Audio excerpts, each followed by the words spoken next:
tuma Afioga tu le malu la nu ma fai fo mo le ya no ia ma le to file mo le lei ma le rofo le tua ina fai fa ta wina tatu po klame ma sangi o le LESONA fa mo fa ta fa tu fo I pa anga fo le po klame a mese malu la nu o la pa fa au ya nu mau ia ole so ngan le tatu LESONA pa ta tu so nga benga ma le LESONA suma lua le o tatu yai a o fa solo la fai ku le fo fe au ta u o mai fo 4 non tolo le to sang o se au to fa manino fa ata mai te tato e le fai wo fie asa sa mai tu la ngore nga benga ala o apostolo ya me se la ba fito tonu le la be ino ngana ia mo le malo le tua o la ta tonu mala wa u ia fa ta Suesueina le LESONA nei os fa mianga o ta penanga dia ma fa lo te le ino tanato le tua e ala tangata muli ia Yesu a wai le fai mo fir muli bana na o matua tu ina tu de soifua ma tanto nunga e le ai ta ila le tua pe le o nanga la apostolo Paulo le fai wai ia tala anga le fo LESONA non tolo le fo quatta ia le mata ina tato LESONA ma Suesueina fo LESONA lon suma lua nei o lo mato mafuta nei sunga to ina nei o tato banga masani lava nei o lai tu o lo sunga ya Greece matato le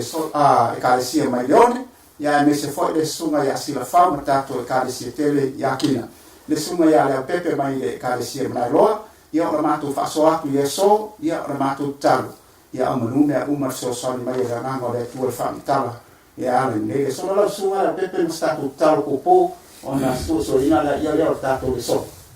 tal mato tua se lo fio malangi mo moi me o mona mato atu lo fio e nei fa pena na auditia le nei mafta ala te ina le na pai e te tai fa ton fa sino ia ai fa mai mato tamat fa ba ia fa me fa TV fa me on fa au so to ine ia mai mafta ine mato lo na tanga so lo me pa yo ona Yesu. Amen. Amen. Ole apataino le LESONA fo ile kwata nei ma tato baba ai fa ta tu so ngabena. Ilona amataina mai se yo o mai le tau fa urina ta pe lo suma barbo tu so ngabena. A fa mtalaina fo ile LESONA nei fa tau. Ile au natu le o Paulo I Kaisaraia. Ele oni yaso popo usa ya apostolo. Ola tato baba nei go tau sanga mas tau binga se yo o tula balon fa umar tala fa sol Peter nga benga apostolo Paulo ole sola tato baba ai nis foi manatu tawa male langa pe one nei ta upu pe ona ta u e Paulo tu so konito e fa pe awa ole ta upu le fa tau le sa tau ia e tau swaya I utaya ia ai ole vale inu ese ala ole ngalo manatu ole fa la ta one ya pete o lo mo mo pe te un ta pe ruon fa pe fito fa pe te a wa o le ma a ta te ba ia o le ma a fo e ta swa ya no no binga e binga lua fa ma na ni fa ta la le fa ta de ta u o le mo ni ma e laina ma ma de tu le mo na nu es e mi se fo ta te yu te e fito to ngwai le tu la mo le mo ni nya mai re tu fa ta u se a mo ni ta pe na ta pe ta o le fa a le la ta to Suesueina o le wa tu dei apostolo o le ngata o tangata o fai pule o ko wana o e o lava I tupu o la fai ngai lava se ia o lava teimi le muta anga o le fe au ni nei na tu ina mai o lana mo mau se tato tanga to sunga to ina tato mtu ta roto le au ye tato manatu fo yeso e ta ina kwai tato LESONA al fa fo mai mai la nu fa mo la se tanga I fo ye tato mtu le na ina ile tu so ma venga ku su wono ku su mari pa se tato fa ta tasima ora fai atu le Paulo o te ai o iatu lava I le atua e leo se le titi o se le tele ai e pego o nei e le na oe ai ato foi mai o fa mai uma lava ia tau le yaso ia fa pela o to ai tu pe io nei fusi o le una tau nei o tato o nei fa tau le launga nei o le launga nei o ese fo ile au mai nga o le fe au le le o tu wai Paulo luma sanga I wale ngata o ko ban o ta au matupu ia mai moanga tangata e fa tau le la unga le o la mo ma wai Paulo mai le suia o le ta to fa lo le ta ua la sunga le pepe fa talanga le ta to wai le ku le na tete lo la unga ai le ngata o fa sinoma la ngaina atuai o le au le famsinonga ia pe to sila fia e ta o le famtala ina filiki famtala ina ia le tupo a keripa ia famtala ina bananga le o mai sole mai tupuri loa mai ia paulo ne ia fai famsinonga por to abaku le paulo to fai famsinonga o Yerusalema ia ala ma le dava le apostolo tu langa tatu na tu ia di mo fili peta leo le fai anto ba ese ma fa la apostolo paulo wa ia ma mo tu o ma fa e stawana ave ye Roma e Suesueina ia le tupu foi le pole le emperor maro Roma o kaisara le ala le to solo ia tu langa o me o fusfusia ma o fa mo bina la apostolo le to fai fa da ia solo la ia tu sai male tu langa la mo mau la le tato wa ai le sono o ma vai fa pea bole ngate la mo mau da le Yerusalema a e o atu la vai Roma lono binga la tenta tu tal le sono vai la sumala pepe se a vai sa fa mtalanga fa mama tu la tato tu le so o tu le ma sumala sila fa na i se tato pa i lava i se ma i fa mtalanga ta u la ba i va no tato tu ta loto fa fo mai fo ia le mau la ole fa mtalanga ya ole talia tu paulo ya keripa fa alia elona tu langa fa se tau le ngata i tu langa lon sa se tia ia a ole tu langa fo io ma fu a sa se tia ia fo o lo tam fai paulo fai lo atu i le tupo a che be fo fa ia feso mo isi ta i malo ele alsa na sala e mama e be un lapa ai o lo lato e se senga mo lo tangata yu tai ye mo ia tanuai ai tu ai nga o yu tai e te ton fatas mo ia to stu e se le te ton ya te le o tu fo ia o lo afia i talonga e fo la to te strum ia ma fu anga yo fam talanga ia apa lo tam fai i tau fa ma mo mo ia le ngata mai ayo ya tu la ile tu e leo se me titi po se me tele ai pe o onde ele na o ato ko mai umo lo fa fo mai wala la umo le umo le no ana tu mo le tu na na fa sio ti po fa to kuma sa mo se yo pa pa ya la no la le na mai ya le na fa ma la mai po pe o fam tala ia em fa yo na ta fa ya le so na le ona o le fina le va paulo e tu mo le tu le ko sa tu le tu mo paulo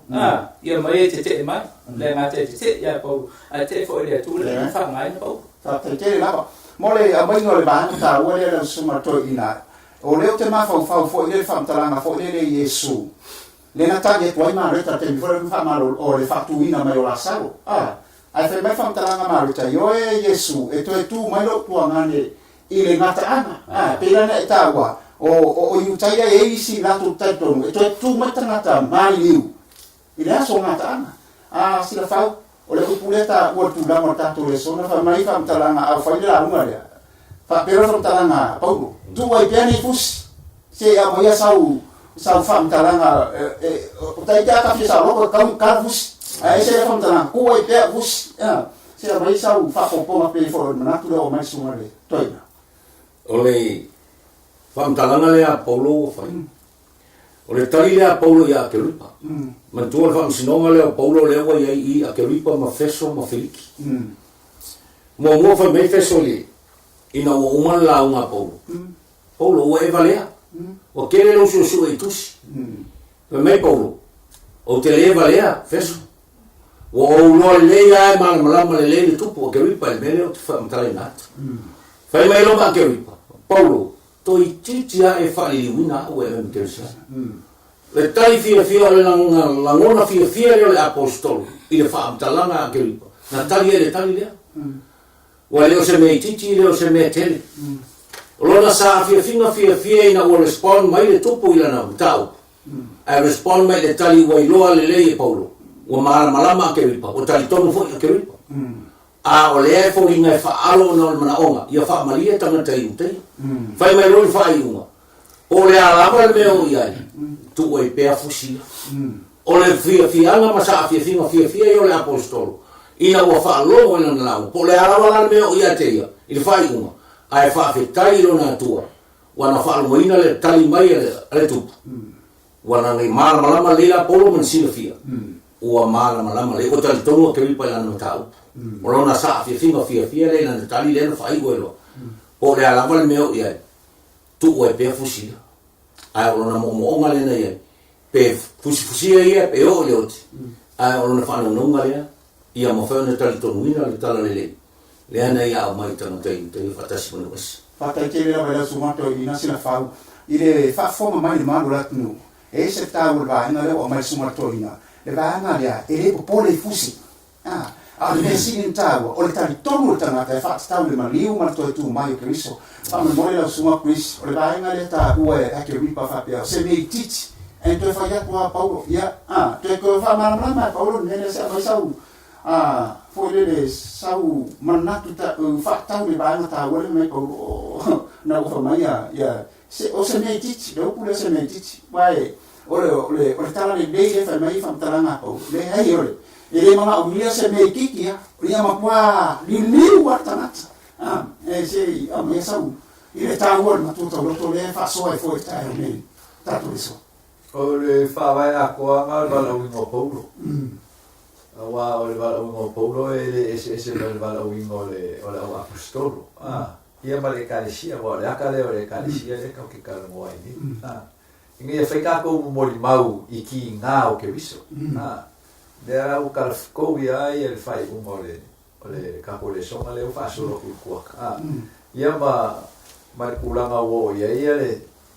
veo paulo ma mo li mau ki nga o ke viso wa be ia ka le ku o ia ke ia i no va la winga de ko fa ka la paulo ila nga la un foi in ka ku ia ka su el verso ni so ole au kua ko aro va lo la poscolo e fa mau pure mo mau fa vai e ka le o fa o ka o me yo le vesi e ka le sia due ku le ka le sia le o vesi e ngai e fa ka o ma fa i kai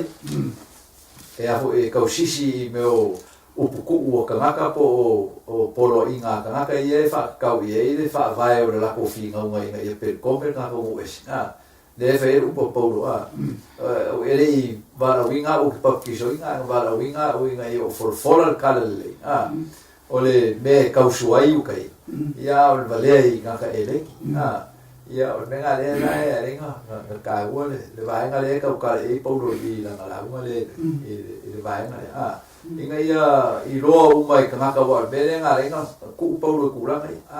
inga ia kwa fa ma ku le fa ma ki ngol le fa vai o ka le o le ro ku ngol le ku el me u ma le ma ko ku ma se fu am ai o yesu i le la ngi ya o fa so ko le visi ba ngol ko le so ma fa ka aki mai ka o fa ka la nga po ka o te le ba nga le wa mai le ko fa mana tu mai e fo i le sonan le i la u ia ba ai fo Suesueina le sona nei ai mai sa manatu la sumato ina la pe pai le mai mo ngale la tato ba ai fa taranga le pa ro Tusi e condito le mai e fa ko ponga fa tangue fa tara ina le fa taranga le o le balea o nues ia mata suaio po tanata i tega o lo winga fa taranga le ta fa mama lama mai le winga ta ua le awai ole upu le ole maliu marto e tu mai e faite le o ma fai upu la apostolo ko ai de fona o ta wa tu le mo le pete un ta pe lua alon fai ko fitu le fa pete a wa ole ma a ta te bai ma a ta suaia e folinga mai ate ole e fa mtalanga le pe una ta tu tala no ai na le sona nei ole tuli le sona nei mata e tu le ba ai ta na ta fa ta le upu le ole maliu ma le tu ma a o tala le lei ma atoanga le fa o tanga o le na o ai apostolo Paulo ia manino ma ia tonu lo vinga e pe ona ta uale e ton sanwanga o lai manino e ye tana ta utaya la tu ta ton tu mai amen pe on fam tala tu ma le ta ton tu mai a ta ga na ta ai le pili ia Yesu le manino ma toya tu mai se o sau fa poponga e o vai mo ta to LESONA le la ta to fa solo pinta puie fa to vai na ta ora ta sumale ole vai na le o tu loa ole mele ta ole me valia isi utai ia manu es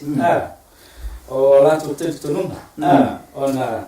poringa mai ai tu ai na utai e te tonu ile ile tu mai ni se te o fala nu ia pe eleni ma nu ia lo la un Paulo ta mo ia fala tu no fa ta nei ma va vela ia ta tu no ese ia leo matasi ma tu ia wa matalaina Paulo me vale la tu ia le tala de mo mo ia le tu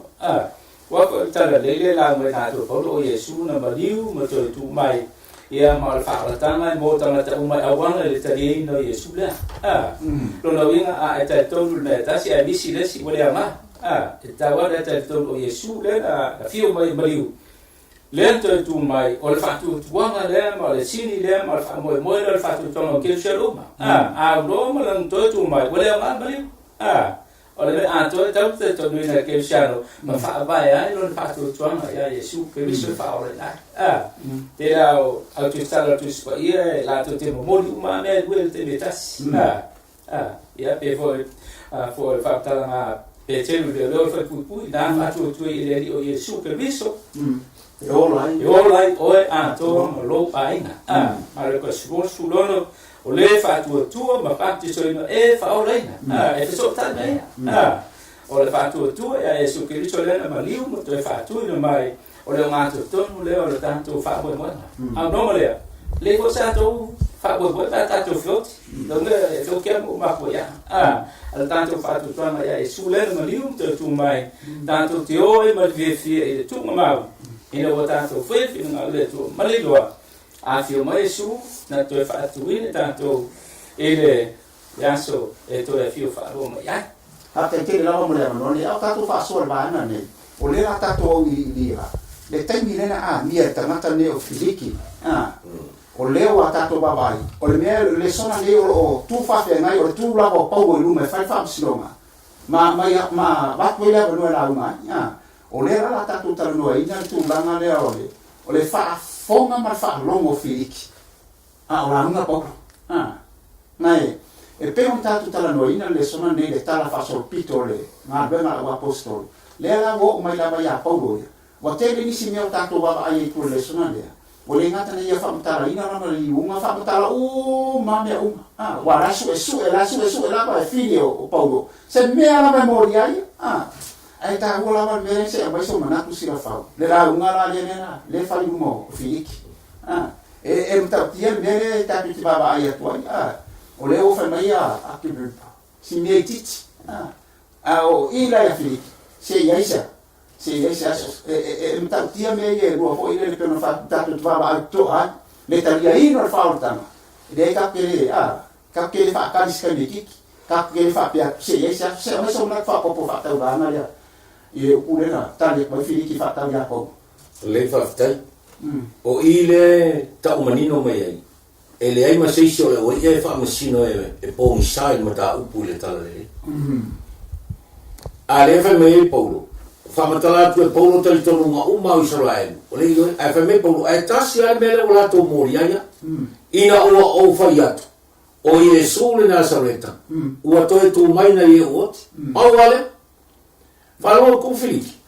Esse ala ele esse me ono afu. Esse é. Tu famatala uma e Paulo o ole Farisaio o tama o Farisaio. Na o sa que lo no so fuanga Atua. La nga bueno se yo lo Faaauauina. E mo le Paulo, whaamtala le Paulo tal tonu o mai o iutai, i le taimi o Mose ma le profeta, le tal tonu iutai, e mai le Paulo. O mea o mana, ai tasi ale mea le wala tau whai mai ai. E mo lia ia, ina o whai atu, o Yesu le Nazareta an toi tu bai, o ia le te whaamasino, ina e o tonu, o e o hoti ma toi tu. Le lai te e te le iutai, o le mea sila na whai mai whirikiri, ina o le whawalo, tala le whirikiri whai a Paulo, ua e valea, whatua whai o lumo le whaamasino o Paulo ia ke ripa. Ala na whamisino ina na o ia o Paulo. E le ai na mafuanga na whai mai se iei se aso tatu. O na warewa, e le ai se mea o na mori ai Paulo. Pe tai fori o na fia le legi o ia ke ripa na whai ai le tala le la unga Paulo. Whai mai, o e Paulo wa e valea o lo susu te le tusi. Ai ngaru ia whirikire na tala unga Paulo i le Suesueina o ia. Te iau whai mai, ia. Se iei se aso. Ina wana le aina o se mea na te mawhai ai ona. ona molia Paulo ina o fa matala ato e Paulo ma lama le na filiki fo ia fa matala nga Paulo ma fuanga na fai mai se ia se as se ia to tato to tala no ona yo ele se me fena molia ina apostol la mo le fa matala uma ina apostol ole tanto numo tangata iutaia e o le tu la fono le tu le la tu tausisi ai le tau fa manino tu le tu la fono na le tua le la vai tau ave na paualo me le e o foi to tu na valo ia na perfetta la tu tu foi to te lo sa tu kai o le to tu ale vai tu lo tu mai Yesu ai me lo ele ai le to fa le apostolo o fa manu mai iutaia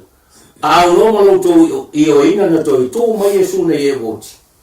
e le se fa o le tanga mo iutaia mo le la longi Atua ona winga o le tala le fai fu le tala le to Tau te. Pastor te lava natu fa no mai le ba na sigi lon tau.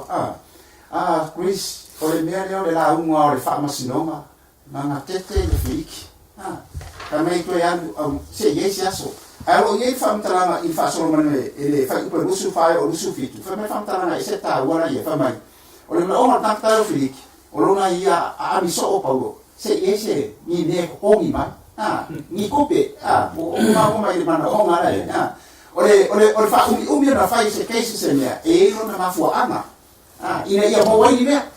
no winga la ole abia paulo ma mea na wai tana te ia mo mai kope ko ngi wala la to na tu pela sa no na tu mo wale ba ko malanga paulo e ira mo tino ngara oria e ke ka ma ai ka na sa ma paulo e ka le sia uma ro winga lai dimo paulo ai lai ki wa fa ko mea ko ese si me le ko ma ai ngana ta ko ala sa me sa una ta ko le va en ale ole le la una a Paulo fatta ma la mono ta ngata le ofiki ma le o ta ta ni foi ma sa no nga si la fa pe ne ta to va ai a ta ku ke o no ka ku le pasu ye fa para no yo ma ko pu a ke se ma sa na fa ko la na ya la suma to ina Chris mo Pero ma fuanga le lenga mai le songa le mo le kalesia. Langa o le aka valo ia le o le kalesia ke miro ka ko ye ngai. O se kianga le ka ke vai a Paulo le songa le. Ia. O se kianga nga le nga yo ke le kalesia e ala i il forfoling or kala le o fa ka mai fa vai mo le baliu Yesu. Ma le fa ka o inga o le ku mau ku la fonga por inga le pu. O mo le baliu Yesu. Ole a onga kongo nga le I o maka ia I le kua inga ma le mapupo nga ma ki nga kongo le se ave ia mera le e ke ka ua fa pe o manga o le kupe o mera nga le fa ka ua nga I le anga ngu le o ia ngei o ponge le fo e valu ia mai e le nga o valu anga pe ka ko fe ka o pe o ngai ka ko pusi le o finga mo kele e o ka ko le kulanga e a maka e o nga sawa inga ma pupo nga inga le kalesia o ngor kala le o mo lo le o fo o pupo nga la I feu ko nga inga balma excuse me balmano o mo lo le kulanga a maka nga kofo inga ka ko ile il ko kongi o sala so sala fa malo le fa ka ye upu le o le aka nga o le luma nga ile nga ko ile kalesia e a maka nge o nga ye kula fongo fa marusia e malo e fa ka I ka ofi maka ko mo lo le nga le ka ke vai ngai o le aka nga le mai I le songa le a ko ka ni Inga ka pe ngai le ka le sia mo kenia mai kenia la ka mai le wa ngai ko ka ko so le fa simonga la le opo o le sile va inga o le ka ko ia a uma ave o ile fa simo ave o ile fa simo a uma ngai ilo ia la kala inga I le fa la popo ko ave ilo le si fa la popo ko le me ngale wa ngai ko pe vera ko le ka le sia eu ai ko le ka le sia wa maka o fisilingia e ka o le ka le sia a o mama la unga ma suesueina o kuspeia e fa vai lungo wa o nga o ku o kuspeia la o le o spai ki a por o kuspeia me ngai ka ko manku mai le songa le o kwa ka ko ni o le ala ko ke maka ile ulua I sawa inga por ulua I fa msingo inga la e o kuspeia par kala le e ala le suefuanga o Paulo ma le o apostolo le ka ko maka I le ku fa ka singa la nga o le fo o ma lo si fa lo ma lo si fa ma lo o ma lo si fa lo ku la le su I ka le a po o le fa po ko o ka yu ka ia o la ko ai le ka I bu le il molingo Paulo a fera mo boli e va nga po molima o la mo boli lu mo o ka o malo nga le se ko nga e ka fe ka so ai o me o fe ai la o filiki po a keripa ia ma le fe ka la sidi ma ka Jerusalem ia mo fe la ko ka la fa be mai u ka ia a keripa se ai nga Paulo man kulanga nga ro ia lo fa vesia ma ko o ia nga ve ku pu ai vesi na se o le aka nga le wa ha ia pe ka le le ka si ia ka ko lo ka ka pena ia la mo le ka si le ka le ka si ke siamo o ka finga la le le ka si ke siamo ele nga o se lo ku ka si o lo ia ko a o lo ia ko o le ka si ke siamo a ko ke le la o ke siamo fa ku ka ko da Afioga le ku ai le lo ku fa ka si alela amaka o mai ke ni su ye le ku langa la ya o ku la I mai lo le o fa ma nge le ku mai le lo ku wa e pe o Paulo o fa si mo inga lo la ko fa ku e ka le ku spai ta bo tele ba nga le wa e mo mo mai o fa fo mai ma la nu wa ta to fa so le sona nei e ele le fesidia so o fa pe e ai ese me le tu pu mai fia Nazareta le me le ki ngai lo ko la fa sai o makanga o mene rei umai kama hape kongfea. Suesueina. A o naro la wadia. O Yesu na wha nau le ayo ta vita wai. O kete ema. O mangaku lau mangaka. O mea umana ba. E kakawa kupu mai mene rei kongo wai. Suesueina a rato manatu le. O mea le pensau no fo isi la wha urestani. E ki ngai loko la wadia. O Yesu le Nazaret. E ta ura le mea le o maingala Chris lau wha mtalanga lea. O le mea nene o fesi atua fa foma mai mo mai ma malu o le atunu e fa tau mena o fa musinoma le anga o fa ba o fa musinoma o tu la foma via o le mea na ke fi era kuma le mea ka ko mo le manga ko le o fa pe o ka fe ma ka kia le mea e fa me mtalanga ma kwa nga ke la vai o le o mai nga foi la LESONA nei ta o tele o lo ia te ta to le fe au le ta to Suesueina e ka ka ko abaku fe au le wa fe mai wala unga ye ya ni to man fams no o le ana mito no ke riso no winga le ko mo le Paulo mega e le ai sa le ko saka o le ana ko mo ke riso o la fa sino ma le o fai ka maka o mo fai ka wa mi ko munga ya le fa to ko po resi mai be ya ia me ni no ai mo dia ko fe au ni mo tanto ta wala ba ma la ai mani se na to fa po le suma to ina ya pe le vanga le tatu tau nu ne ye fa tau LESONA ne amen asa ole wala mo ni fe au tatu teigo ole ye le swinga mara mo no tanga ora ato taton ona fa ya le fifilinga tanga pole atu langa a ole mesi no fa inka e peia kesinga a Paulo pe ole keisa Yesu tatu ole fa esa ole nyane ngai lo le ya pila ko o Yesu ole alo ole ai mo fa ka o fo dana ba ure mo le la wiki no fa ka o ye ia e fa ya se fa ana natua ya pila fa ya fa mo o manga ko fa fia ya tanat le la ka bai Paulo au ye o ka ko au nga fa fia tanat ai ka ko mangingo o ka ko mama mo le tua sa vai sa un nat fa ko fa solo ba na ni fa ko ya filiki en ka ko o la ya le ya a te pa wa ke me la ta tu ba ai ke doe kusa filiki ma feso ma si te ali kada kai masangi por kiki ele akai masangi ile fa fia ka mata akai masangi ko le ki o meu for price inga ia benefiki ai fa inga pe fa pe ila ko bio lo la roi fa ka kai ko na kai ole ka ki le ya se ma ka ko me ko yaso amen ma ia fa pala lo ke le fo le mai e volta na ta uma ai ke le a mia la ka vini la lo e ma ko masa ke o vai venga le o filiki le poi mo ya festo le mo iska ka ele ganga lo le la sa o Paulo ka bilis Paulo ka ai fa mai ia se ia so ia se koe ave whamusmonga rea. Se ilo kai au. Wala me ia e whekolo ai whapea. Moro kiki ere lea. O la lui fora e mga oe. Pea nga ka oho. Polo le sa malanga la sa le kupea. Ko ia makamu ese mai mole. Ia lae sa lae ba mafaka ko ina. Ai kamu fa pa sa si si me moi. Ya mo po. Le ka pa dan sa mo mo yo kara le mal fi talo le ko le ka oe ai pe.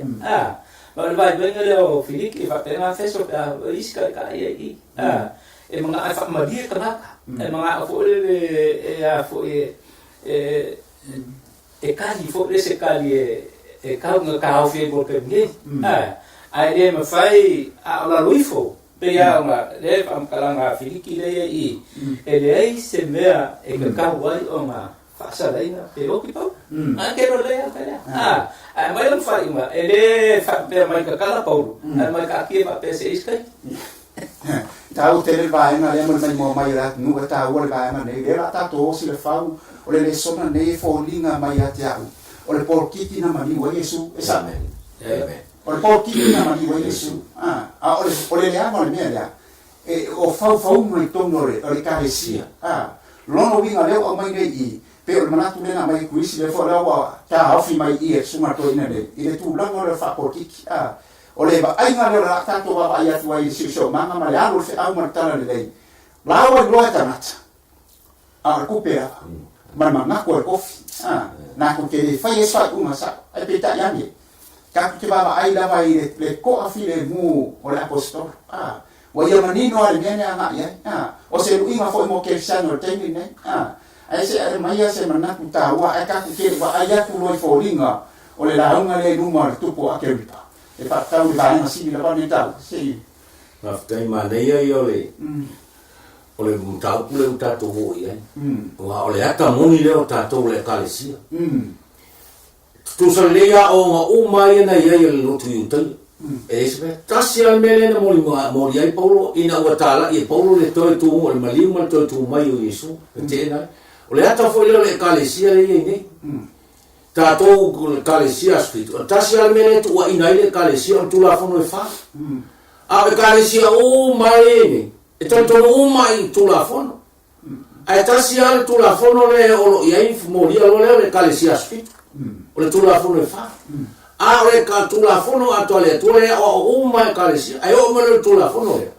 Pape o le ata foi la le o le Faaauauina. O le ata foi na le tele o le au fai la uma le nei matra Suesueina tu spa io lo I kalesia tele. Wala to lole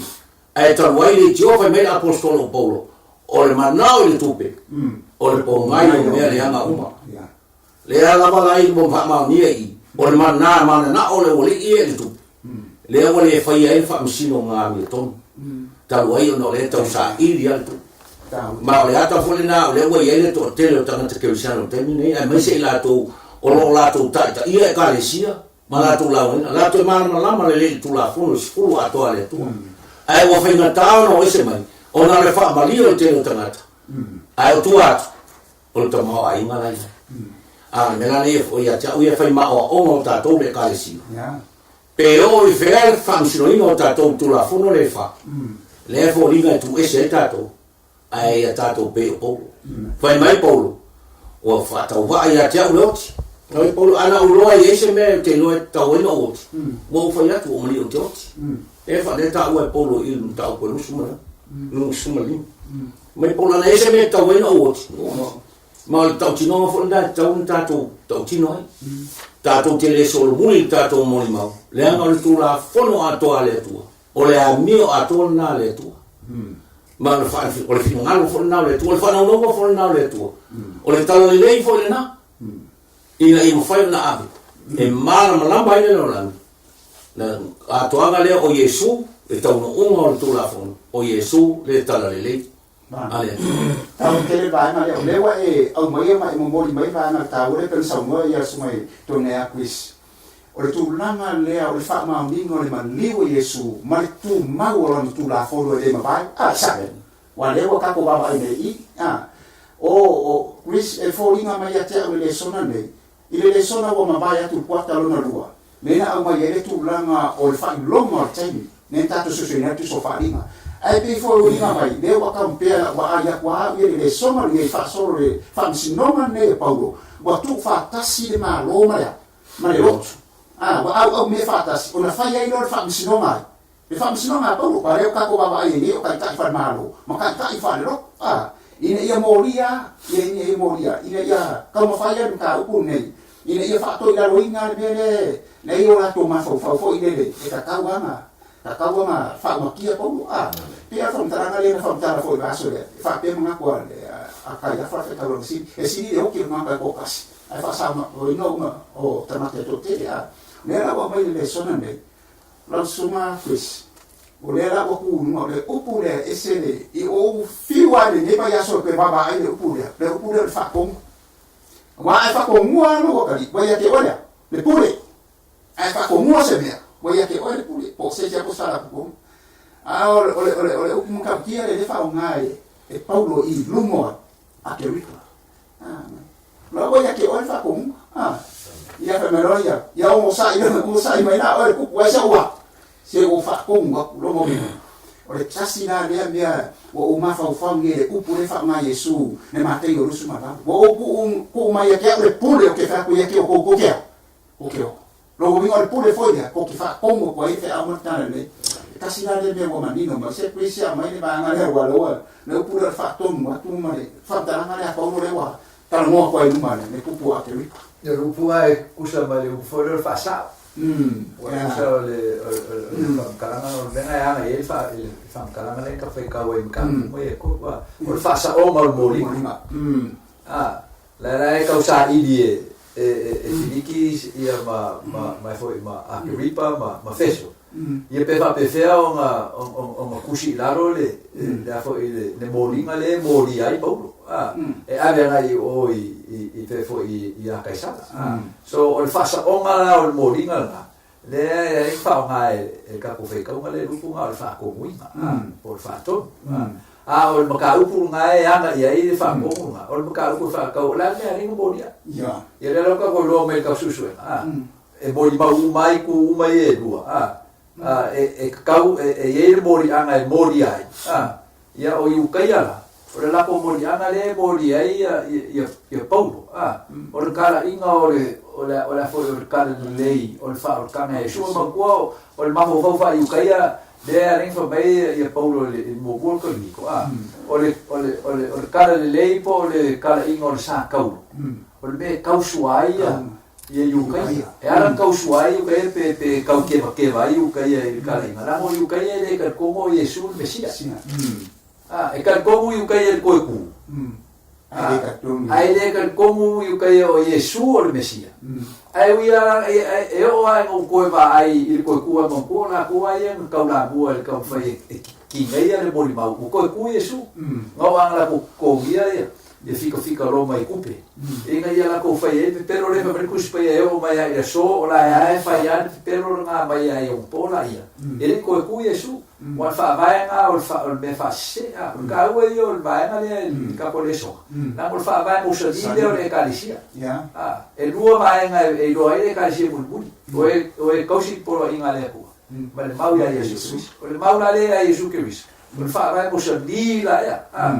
e fa vai ai le fa sa onga ore o la foi o mori anga le mori ai po o polo foi ele se vea fai ma po le mori anga ia in fact o be nga lai nga ora polo ia ka u ia nga o nge o il kulanga o mori o ia fa ka wa e kala le nge fai polo fa man ni o le fa ma ku le fa ma usadi le fa vai la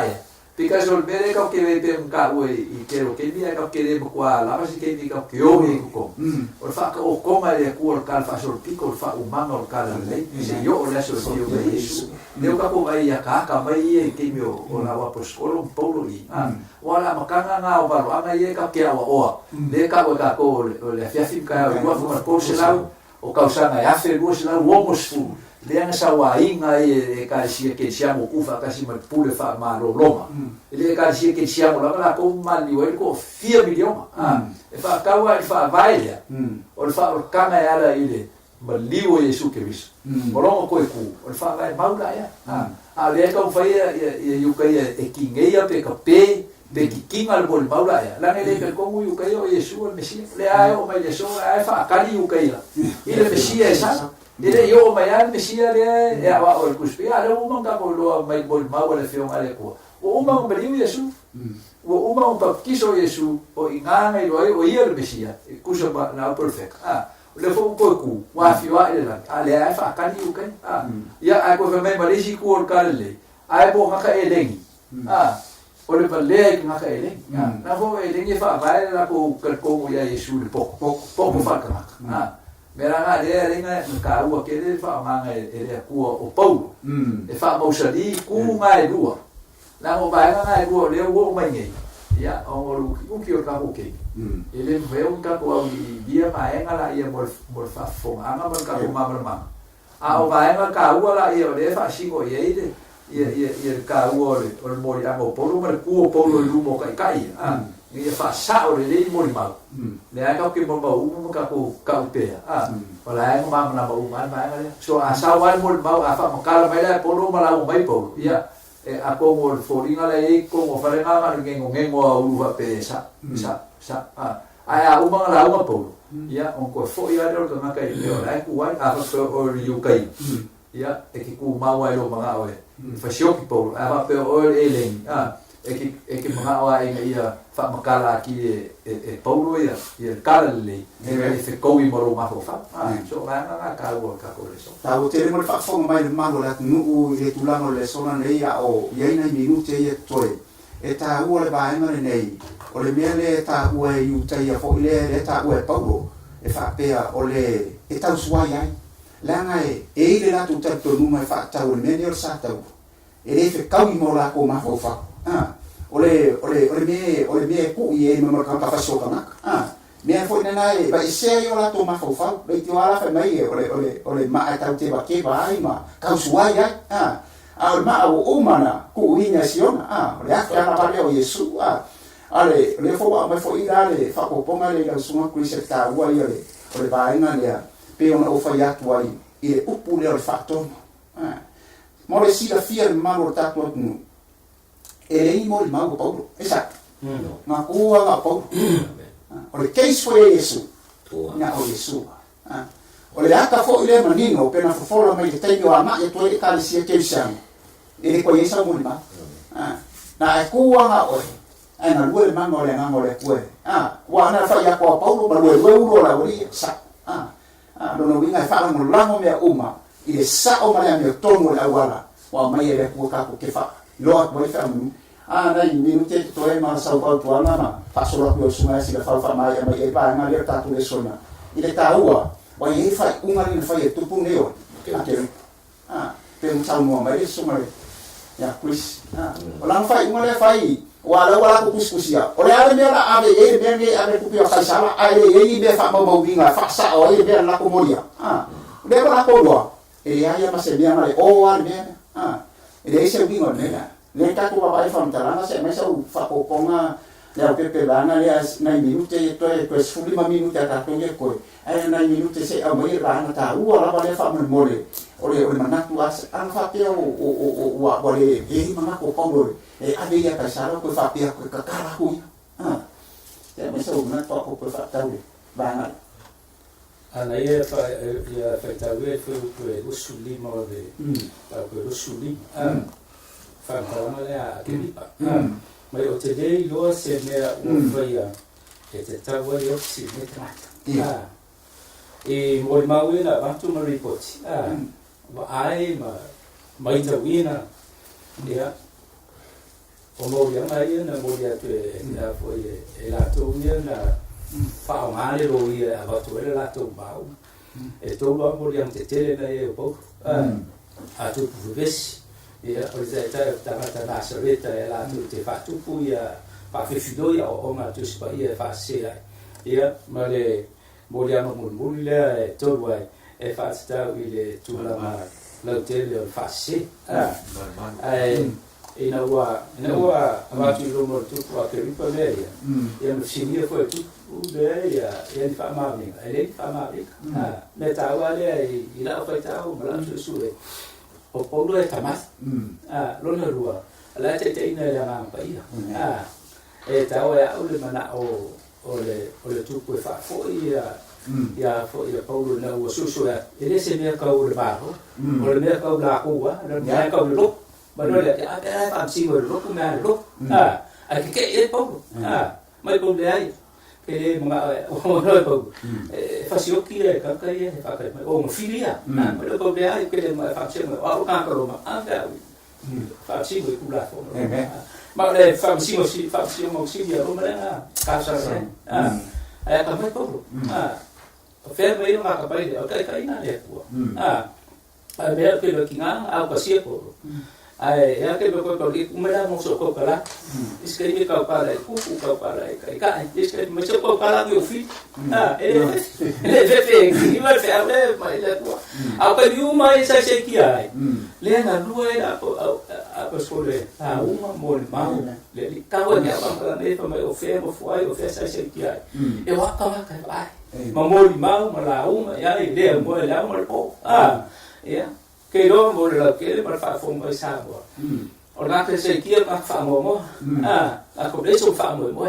a Paulo ke me sa se ki o ka ma sa o ko uinga pa mai ku e bene fi mo nei fusi e uinga fusia a sa o lo ko ma fo fa sa o lo ko la mo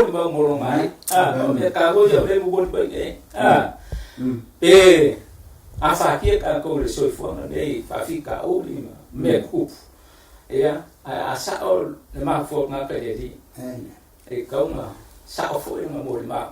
ya sa o na dong kulang e ku ai ya fa ka ya mo lo ngam kai ya so fo ye isi o fa ya na pa ya e fa so ye di mo lo fi ha pa tai da sunga to ina mo le ti ma inga fo ima ma fa tuanga mai mo mai fo ma ro no Suesueina le sona si la fa e ta ua le fa pe ia Paulo mo a ke pa se o usa fa ba le manosi e como foi o BC ai ko fa pe ia ma fi esa ia lu mai lo i ma ko ba ko si fa ka na ke lo esa lo no vinga o le se choice o le ia ba ka sa ora o ia o le ta ua la le ga na ne a mai a sa fa tuanga i le mai mo mai i le mai na o le ta ua o le fa mata tala o ma Paulo le ai ma se via fa ka uma ku la sa ia fa mai o no a sa ora kik pe foi o povo le fa ya Timoteo kama e kame kiki na i rotus pa ia no vinga e pe o ta o suma pe le o povo le sa ka fa preparia por tana tata mai o le tasia ta mai sini ta na no tana te fatto mu le na se me so ti mai inga e fa solna pa uma le so le fa ta io tasia me na o foi au sa ka io ma le o per se io ina o ta o tu Paulo na wa o me la o ma kameli i lola o ia o le a pito isilia le na maulunga le meta tu la fu no ti poi na o ngai po le a ma kamlen o ina ma tai no solo ni le ona fina wa ia o ia le ala o mai ai o mesina ma tai ne fam sino po pe na ta o le tutto tas ele i bo le se mo ni mau foringa wa fa me fam talanga tu pa ia wa o ai ona uso au na ma tanga ta o mo le kalesi wa la tu ina fa mai o le fa no tanga ta po ana tua Paulo nei lole Paulo na moli mauna na ta upulea ele i fa ele toi ba ai Paulo peisi si e moli mau peisi si la tolu ana na fa matala ili atome umore na fa ie Paulo le mesili ave ele tala le ala na fa per fa uma ke li mai ma u pe ana le vala auta mata le ya kaisa ma ko fa sa roto nei ai ton silo fia fa po mai le tu o wala le tu ese o fa no la apostolo ia o le tala le lo ila uso e mo foi tau del tu Paia o ko ni mo ma fu anga le al fai mai le tu o la mo ni mau an fai Jerusalem e te mo ni mau fo ia te lo amen o no vinga na fa no male na ina sila fiere tu ia Paulo ia o le tala le lo ina ia le na o i fa masino ia kaisa ma le ta tu vai ai Filiki o feso va ke tasi ala to fa inga le se men fa na to mo yo po ona ole na fi na uma ya po le jo fa me la apostolo se fi man malo ia fi na o tu sa me tu la fo le na fi na wa po le no ta Ile Faaauauina ia. Taua tele ile apostolo na Faaauauina. Fa'amaoni fo lona Faaauauina. E te ofa loia na toi upu i o ia Timoteo. Lo Timoteo ta ko fa fo fumela. O tau ni tau le. Wai ia ta ni tau sino. Te wina mo a le palo le ame to. Le ngata fo ia ta. Kuma na ia la apostolo. A ila to umo e. Fie lo no fa'alma. Pero tau sino masini le na ma ia la apostolo. O ai lo noti. Pe an tatou talanoa mau tou faso na matua mamasa ni e apolona oti ma le aʻoga le mo tatou le kalesia mo o le temi le tauaina mama pe tatou te oa le oti a o le tauna mamai a tatou le oti ina ia tatou tautino fatasi ni poulo faafetai ia mo le mai mo mai o le malo le atunuu e suesueina foʻi lenei le sona taua o lea ua tatou vavaai le tulaga o le tuto tasi o tangata i luma o whaamasino a mese tupu ma tangata maua luma o le nei le sona o te baba aia i leti oala o le whai o le sona nei o te tatonu whaatasi to ina i le tau saunuanga ua manuma lota la nei e ala saunuanga le saunuanga mai e sunga sila whau wale ai se kari la waridia whamai anga le mana o paulo e ale o mako whai ako ea aisa na o tala nei e se me lave ai e se me pe fu tala nei na na mangi mo tala nei a Cristo ya ole la mona martaro nei vai moraso ye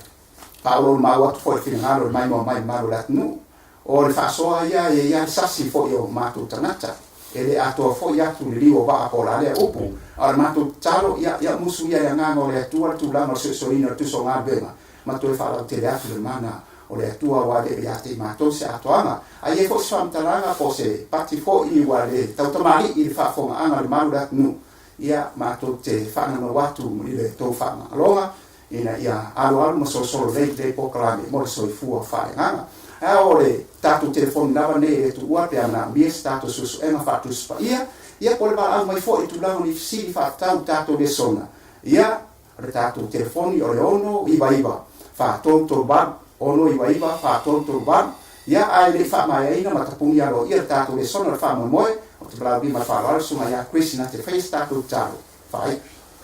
Mātou tui nātu i lau fio nei tai au le lia le tua Suesueina o lau fionga o lau fionga e fo ia tulawa ia te oe le lia le tua mona fua ina ia mwhai o na whaamaunia tala lewe a wina mailo alo pele a isu kerisa ia le whano se tasi whātua ia te ia ai moe la toma i mato uma le ona fa o mato ole to le neta o swafa Yesu amen